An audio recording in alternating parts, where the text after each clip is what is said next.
There's a fella named Peter Grant who's raising this question a couple of times. I'm not so strong a believer in liposomal vitamin C. He is, and there are a lot of those out there.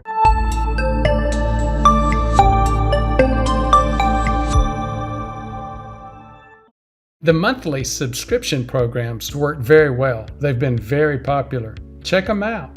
One of the questions I would have for you is, what's your position? You have any thoughts? I'll broaden this a little bit. I think the supplements in general, these IV vitamin treatments, and, I don't believe that they are a panacea. I don't believe that they should be widely used. I think in situations where you can show measurable defect or measurable deficiencies in, certain nutrients, whether it be vitamin B, vitamin C, vitamin D, whatever it is, then I think supplements become useful. And, we can talk about different forms of supplements, but, I view supplements the same way that I view medications, in that we should be targeting these things towards measurable deficiencies in most cases. Sometimes it's a measurable excess of something that we're trying to treat with a supplement, but there should be something measurable that should correlate to symptoms that patients are having. And then as we use the supplement, we should be able to, again, measure that has improved, their symptoms improve. And those are the situations where I think supplements are useful. But,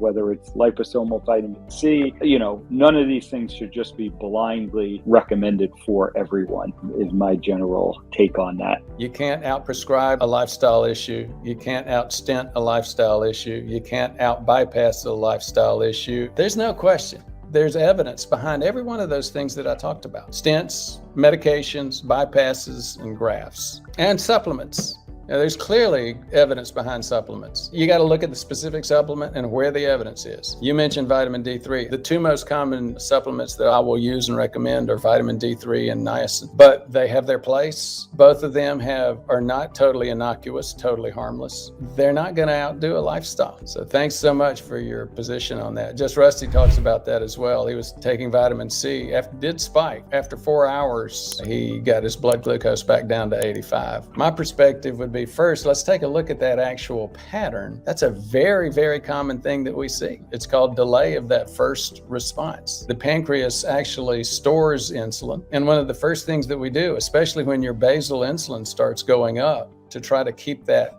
fasting glucose down, your pancreas is not able to store insulin so much. And then it loses what we call that first phase, that reaction within half an hour. And then you start reacting 3 and 4 hours into it. That's a classic response. So I'm not sure that I would attribute all of that to vitamin C.